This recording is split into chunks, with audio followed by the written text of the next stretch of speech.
Bismillahirrahmanirrahim. Innal hamdalillah nahmaduhu wa nasta'inuhu wa nastaghfiruh wa na'udzu billahi min syururi anfusina wa min sayyiati a'malina. May yahdihillahu fala mudilla lahu wa may yudlil fala hadiyalah. Asyhadu an la ilaha illallah wahdahu la syarikalah wa asyhadu anna Muhammadan abduhu wa rasuluh. Segala puji bagi Allah Tuhan seluruh alam, yang mana tanpa rahmat serta pertolongannya kita tidak dapat bertemu kembali dalam mata kuliah statistika pendidikan, walaupun sampai saat ini masih dalam keadaan online gitu. Tak lupa salawat serta salam marilah kita sampaikan kepada Nabi Muhammad SAW, yang dengan beliau kita bisa mengenal agama Islam ini dengan baik, dan semoga dengan izin Allah kita bisa mendapatkan syafaatnya di akhirat kelak. Amin ya robbal alamin. Baik, sebelum kami menyampaikan presentasi, kami mengucapkan taqabbalallahu minna wa minkum wa a'maluna sholihah. Semoga Allah menerima amal-amal kami dan kalian ketika selama Ramadan kemarin. Semoga amal-amalan yang Ramadan kita lakukan itu bisa menjadi istiqomah di kemudian hari dan seterusnya. Amin ya rabbal alamin. Langsung saja, di sini kami dari kelompok 7 PAI 4C dengan anggota saya Indriani Pertiwi, kemudian Latifah, dan yang terakhir ada Muhammad Fajar Sidik. Ini yang diampu oleh Ibu Dr. Neneng Dayani, MPD. Oleh langsung saja pembahasan pertama oleh saya sendiri. Yaitu di sini kami membahas tentang kurva normal baku dan kegunaannya. Pertama, mengenai distribusi normal. Nah, distribusi normal ini sering disebut juga dengan distribusi Gauss sesuai dengan nama penemunya. Jadi penemu distribusi normal ini adalah Gauss. Distribusi normal merupakan model distribusi yang paling penting dalam statistika dan banyak digunakan dalam statistika inferensial sebagai acuan untuk pengujian hipotesis. Kemudian distribusi normal ini memiliki kurva yang berbentuk lonceng, yaitu simetris. Jadi kalau simetris itu kalau dilipat itu sama besar ya. Kalau diibaratkan kalau dilipat itu sisi kanan dan sisi kiri itu sama. Kemudian sehingga jadi karena simetris itu nilai min, median, dan modus terletak pada satu titik, serta dibentuk dengan n yang tak terhingga. Dua parameter yang menentukan distribusi normal adalah rata-rata hitung, mu, dan simpangan baku. Nah, adapun rumusnya itu adalah ZI distribusi normal sama dengan XI dikurangi X bar per S simpangan baku. Jadi data dikurang rata-rata dibagi simpangan bakunya. Kemudian distribusi normal baku ini disebut juga dengan distribusi Z. Nah, setiap nilai yang ada pada distribusi normal baku ini disebut dengan istilah Z-score atau skor standar. Angka pada Z-score ini di distribusi normal baku menunjukkan jumlah standar deviasi suatu observasi apakah jatuh di atas atau di bawah nilai min. Kemudian pembahasan 4 alasan mengapa distribusi normal itu penting ya. Yang pertama ada distribusi normal itu terjadi secara alamiah. Jadi diuraikan sebelumnya banyak peristiwa di dunia nyata yang terdistribusi secara normal. Kemudian yang kedua ada beberapa variabel acak yang tidak terdistribusi secara normal. Dapat dengan mudah ditransformasi menjadi sesuatu distribusi variabel acak yang normal. Kemudian yang ketiga, distribusi normal itu terjadi secara alamiah. Seperti diuraikan sebelumnya, banyak peristiwa di dunia nyata yang distribusi secara normal. Kemudian yang ketiga, ada beberapa variabel acak yang tidak menunjukkan distribusi normal pada populasinya. Namun distribusi dari rata-rata sampel yang diambil secara random dari populasi tersebut ternyata menunjukkan distribusi normal.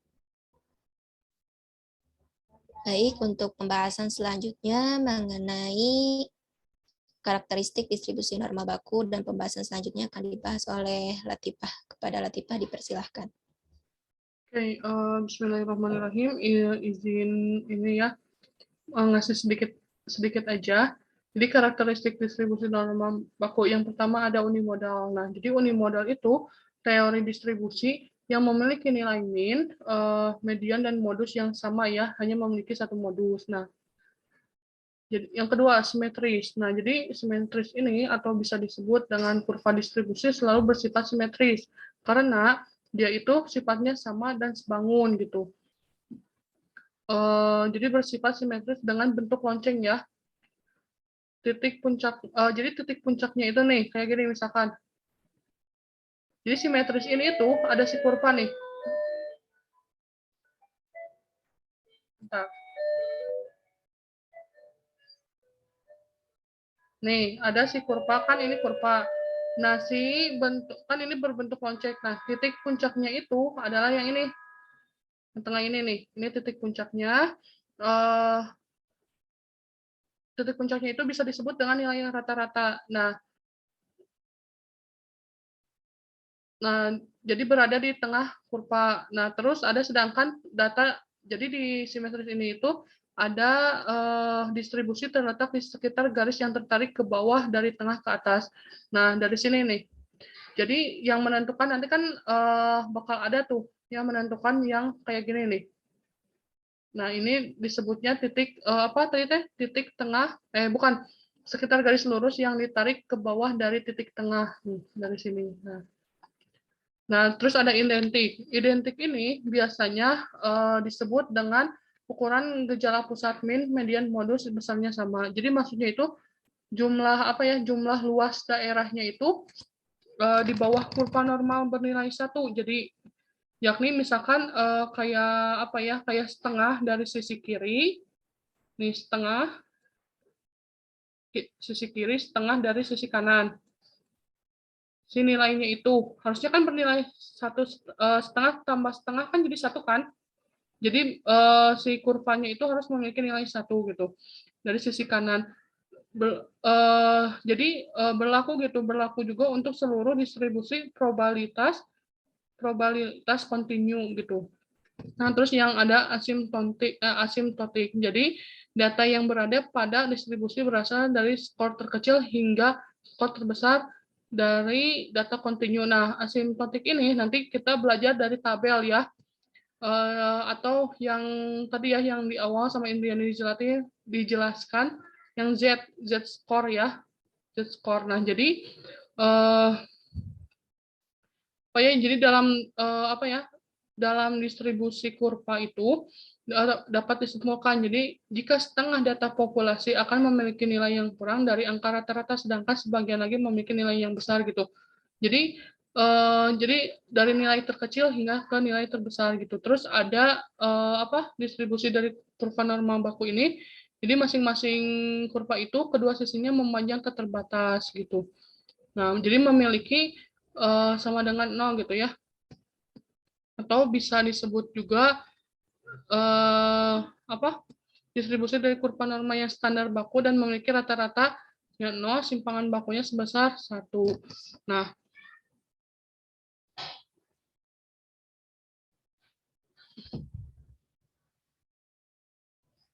masuk ke yang selanjutnya nih, ada luas kurva normal baku. Jadi luas, jadi gini maksudnya itu.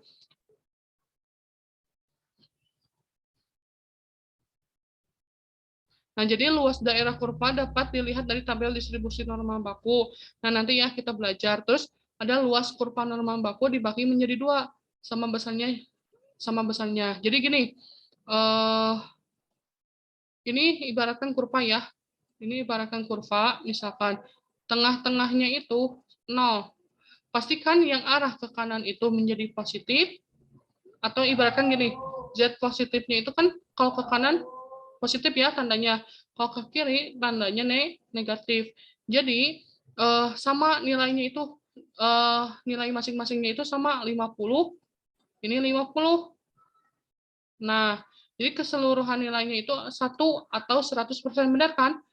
Karena kan nilai kalau misalnya kurva apa ya, kurva tidak baku itu harus dicari luasnya, terus harus apa ya, harus diubah-ubah gitu. Gimana sih kalau kurva tidak baku itu diubah jadi normal baku dulu. Nah, itu lebih ribet lagi karena kalau ini mah nggak ribet ya karena udah normal baku gitu. Nah, terus selanjutnya ada, nah di sini nih ada kurva normal baku ya, yang tadi Latifah katakan. Jadi kurva ini itu lihat ya, nanti kalau misalnya ada contoh soal, Z Z ke bawah, kalau angka ke bawah dari misalkan ada soal 0,123. Nah, lihat di belakang angkanya. Nah, Z ke bawah ini, Z vertikal ke bawah ini adalah nilai Z-nya, atau standar deviasinya. Nah, yang ke bawah itu angka terakhir di belakang koma, misalkan ininya hapus ya, misalkan 0,1. Kita lihat di sini 0,1 ada nih, kan?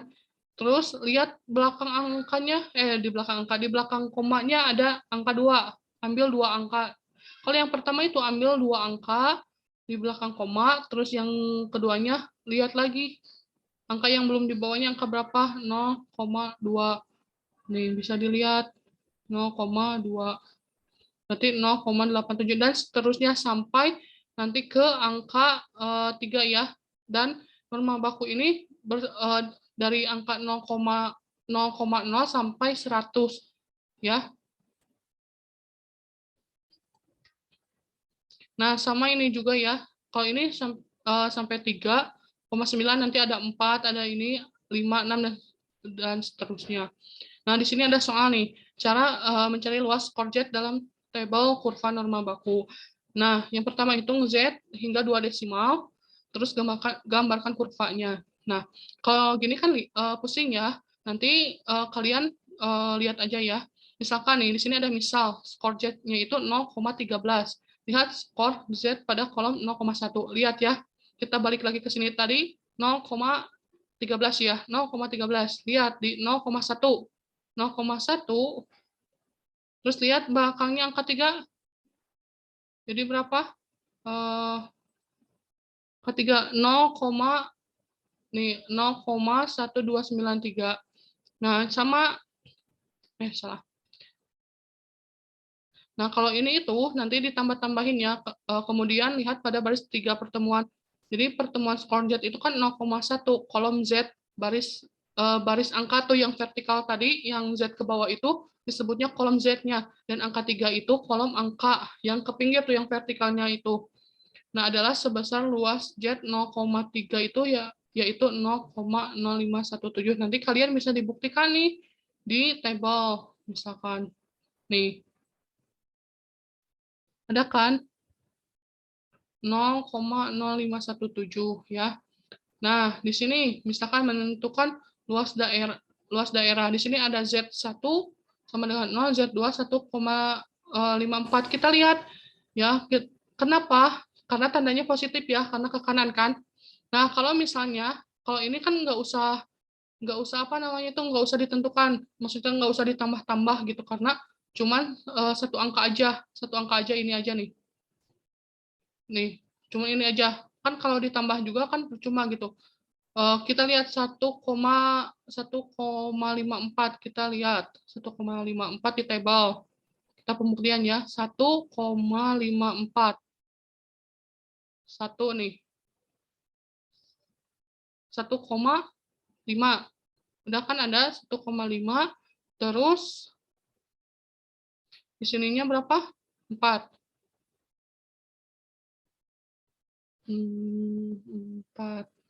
0, 1, 2, 3. 1, 2, 3, 4. Nah, ada 0,425. Nah, ini hasilnya. 0,4328 hasilnya. Bisa dilihat aja.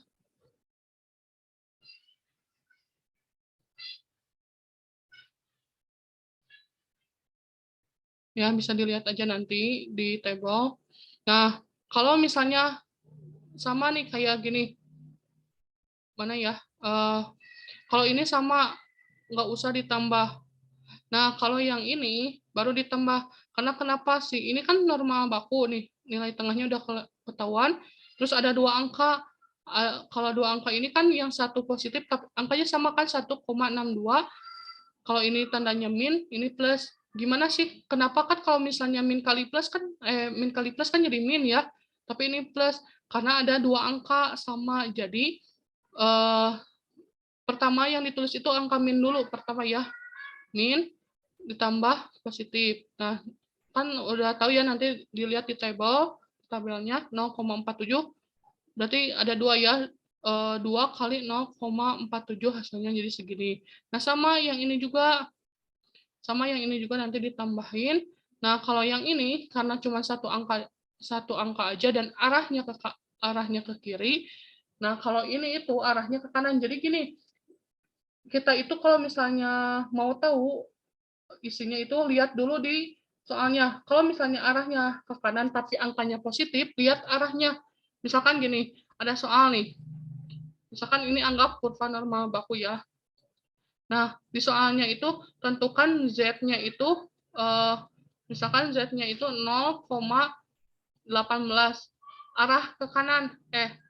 Arah ke kanan. Tapi si angkanya itu min, misalkan. Berarti kan di sini ya, min 0,18. Tetap yang di arselnya ke kanan karena mengikuti arah. Nah, nggak ke kiri karena mengikuti arah gitu. Sama yang ini juga nih. Kalau yang ini itu karena udah tahu ya arahnya ke kiri. Nah, jadi min 1,75.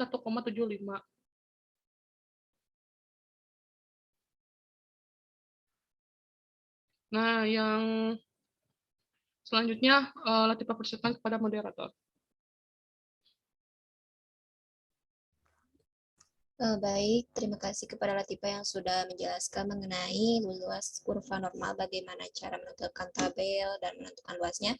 Sekarang tentang penggunaan kurva normal yang akan dibahas oleh Saudara Muhammad Fajar Sidik. Dipersilahkan. Baik, Bismillah. Terima kasih atas waktu dan kesempatan yang telah diberikan moderator kepada saya. Di sini saya akan melanjutkan pemaparan mengenai kurva normal. Selanjutnya, poin tentang penggunaan kurva normal. Dalam teori distribusi, peluang atau probabilitas distribusi normal menepati posisi penting pada berbagai analisis statistika. Jenis distribusi ini juga digunakan sebagai acuan untuk menghitung beberapa fenomena yang sering ditemui dalam kehidupan sehari-hari, seperti menghitung tekanan tensi darah, tinggi badan, berat badan, perhitungan kesalahan atau human error, hingga penjabaran nilai-nilai IQ gitu. Itu merupakan beberapa contoh dari penggunaan distribusi normal dalam kehidupan sehari-hari sebagai acuan utamanya.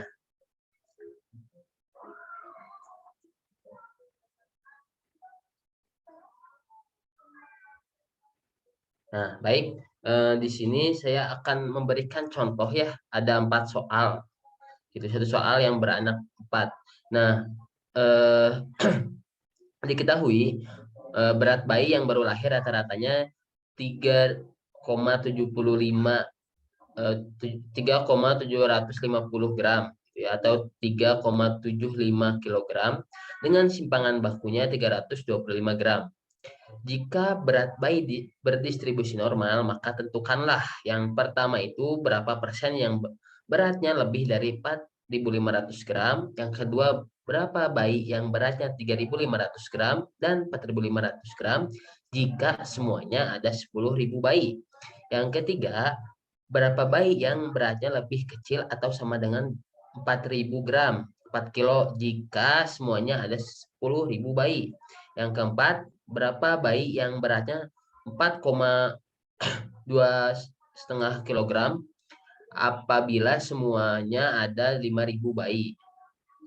Nah, untuk soal yang pertama, berapa persen beratnya yang lebih dari 4.500 gram?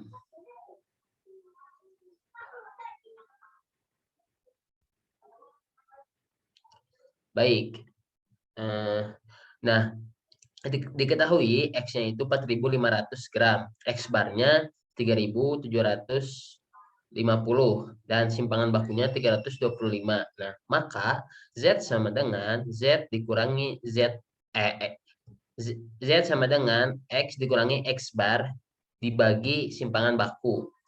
Oleh karenanya 4.500 dikurangi 3.750 dibagi 325 hasilnya 2,31 gitu. Nah, luas daerah kurva ya ini digambar ada gambarannya. Luas daerah kurva dengan nilai Z sama dengan 2,31 adalah, nah 2,31 ini diambil dari tabel yang tadi Latifah jelaskan gitu. Hasilnya 0,4896. Bayi yang memiliki berat lebih dari 4.500 gram pada grafiknya ada di sebelah kanan gitu. Jadi di apa posisi kanan gitu, posisi positif gitu. Dengan Z sama dengan 2,31. Luas daerah kurva ini adalah 0,5 dihasilkan dari positif dan negatif ya, ruas positif dan negatif dari kurva gitu. 0,5 dikurangi gitu, dikurangi 0,4896 hasilnya 0,014. Jadi bayi yang memiliki berat lebih dari 4.500 gram ada 1,4% gitu. Kemudian soal yang kedua ialah berapa bayi sih yang beratnya 3.500 dan 4.500 jika semuanya ada 10.000 bayi. Nah, maka Z sama dengan 3.500 dikurangi 3.750 dibagi simpangan bakunya 325 sama dengan negatif 0,77 dan Z sama dengan 2,31 yang tadi ya. Karena Z sudah diketahui. Luas daerah kurva dengan nilai Z sama dengan negatif 0,77 adalah jika dilihat di tabel 0,2794 dan luas daerah dengan nilai Z sama dengan 2,31 yakni 0,4896. Grafik bayi yang memiliki berat 3.500 dan 4.500 ada di antara Z sama dengan negatif 0,77 dan Z sama dengan 2,31 gitu. Karena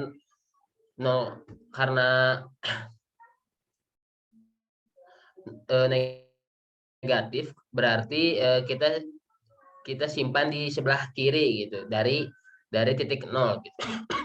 Luas daerahnya adalah 0,2794 ditambah 0,4896 gitu. 0,2794 dihasilkan pada tabel 0,77 negatif 0,77. Maka hasilnya adalah 0,7690. Jadi banyak bayi yang memiliki berat badan 4.500 gram kira-kira ada 0,790 dikali 10.000 bayi. Maka hasilnya ada 7.690. Next. Nah, adapun soal ketiga ialah berapa bayi yang beratnya lebih kecil atau sama dengan 4.000 gram jika semuanya ada 10.000 bayi. Nah, bayi yang memiliki berat lebih kecil atau sama dengan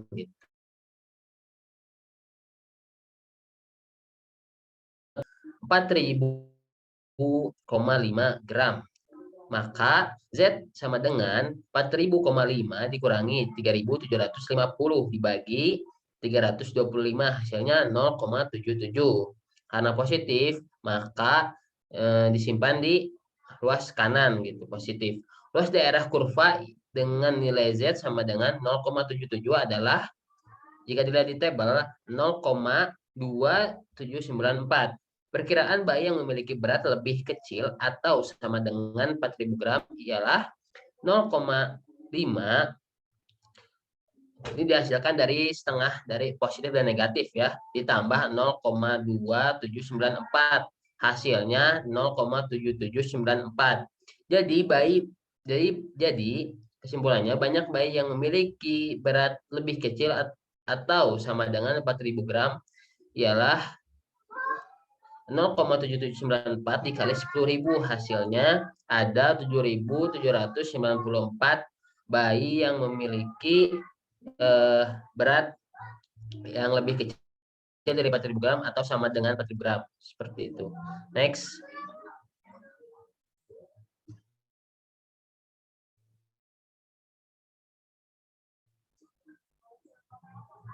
Baik, yang keempat terakhir ialah berapa bayi sih yang beratnya 4.250 gram apabila semuanya ada 5.000 bayi.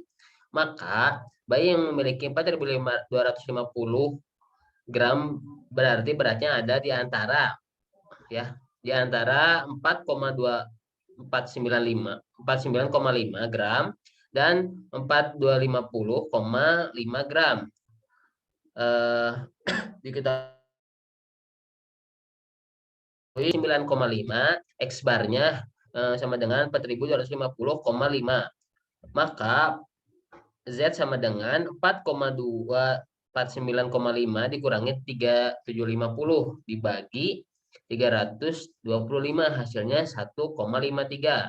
Dan yang kedua Z2-nya 4.250,5 dikurangi 3.750 dibagi 325 hasilnya 1,54. Terus daerah kurva dengan nilai Z 1,53 ialah jika dilihat dari tabel Z 0,4370 hasilnya. Dan jika nilai Z 1,54 hasilnya pada tabel Z dia hasilnya 0,4382. Luas daerah kurva yang perlu adalah 0,4382 dikurangi 0,4370 sama dengan 0,0012. Jadi banyak bayi yang memiliki berat 4.250 gram adalah sebagai berikut. 0,0012 dikali 5.000 bayi sama dengan 6. Jadi ada 6 bayi yang beratnya 4.250 gram. Jika bayinya ada 5.000 bayi. Mungkin itu saja yang dapat saya sampaikan. Selebihnya saya kembalikan ke moderator. Baik, terima kasih kepada Saudara Muhammad Fajar Siddiq yang telah memaparkan mengenai penggunaan kurva normal. Baik, cukup sekian pemaparan materi dari kelompok 7 PAI 4C mengenai kurva normal baku dan kegunaannya. Mohon maaf bila ada kekurangan dan kesalahan dari segi penyampaian atau materi yang mungkin kami kurang dari segi referensi atau apapun itu. Semoga dengan kritik dan saran dan hasil diskusi nanti bisa menambah wawasan kita mengenai kurva normal baku dan penggunaannya. Jazakumullah khairan katsiran dan semoga nanti penjelasan dari Ibu juga bisa menambah pemahaman bagi kami. Wassalamualaikum warahmatullahi wabarakatuh. Waalaikumsalam warahmatullahi wabarakatuh. Terima kasih. Oke. Udah di stop.